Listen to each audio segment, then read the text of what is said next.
Hi, Peter Dechert. I'm Site Superintendent with TG Basile. Today, we're in Forest Hills, Queens at a Stop and Shop parking garage restoration project. It's a parking garage here that consists of metal deck construction.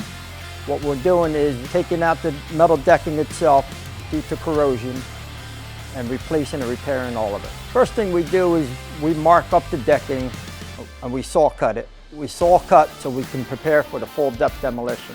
Then what we'll do is we'll clean all that up and we'll prepare to bring in our metal decking, put the metal decking down across the beams after it's all treated, and then go through the process of adding our wire mesh, rebar, and then pouring the concrete back. Being that it's a second story level of the parking garage, how we pump it back with concrete, we bring in a boom pump, put it into our phase area, run about 200 feet of boom line, and pump the concrete with a pump mix into the phase area itself. Each phase consists of roughly about 8,500 square feet, which comes out to be about 130, 140 yards of concrete per pour.